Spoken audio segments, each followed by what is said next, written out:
Past perfect tense પૂર્ણ ભૂતકાળ.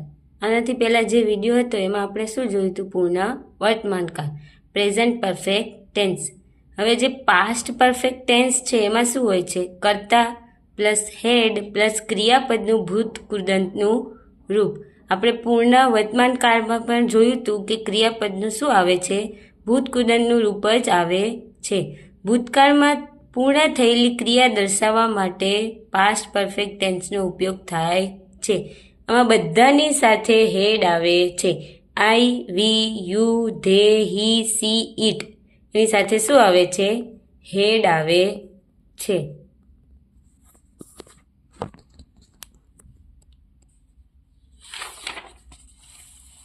હવે અહીંયા આપણે નકાર વાક્યો અને પ્રશ્ન વાક્યો જોડે જોઈશું. નીરવ હેડ સેંગ અ સોંગ. એની જગ્યાએ નકાર વાક્ય લખીશું તો નીરજ લેવાનું છે. તો નીરજ હેડન્ટ અથવા તો હેડ નોટ સંગ અ સોંગ.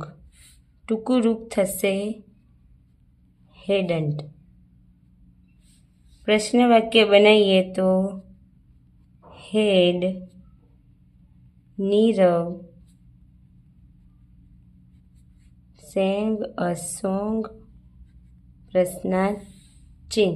એવી છે they had arrange a tour. તો મહિમા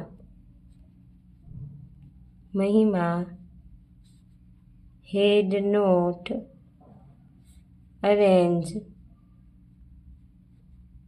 અ ટૂર. પ્રશ્ન વાક્ય had they arrange a tour.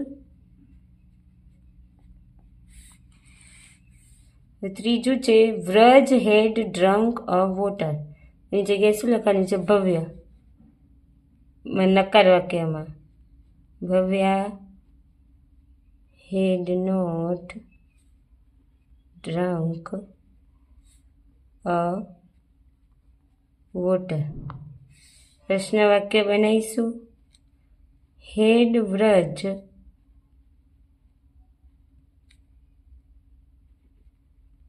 Drunk a water.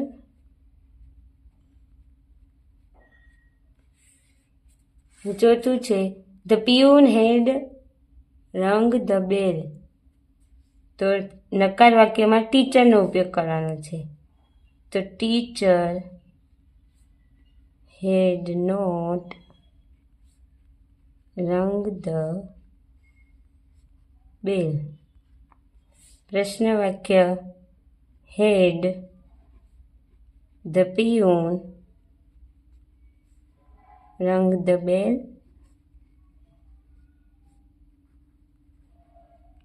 છેલ્લે પ્રશ્નાર્થ ચિહ્ન. હવે વીરા હેડ ફોને ધ ડોક્ટર.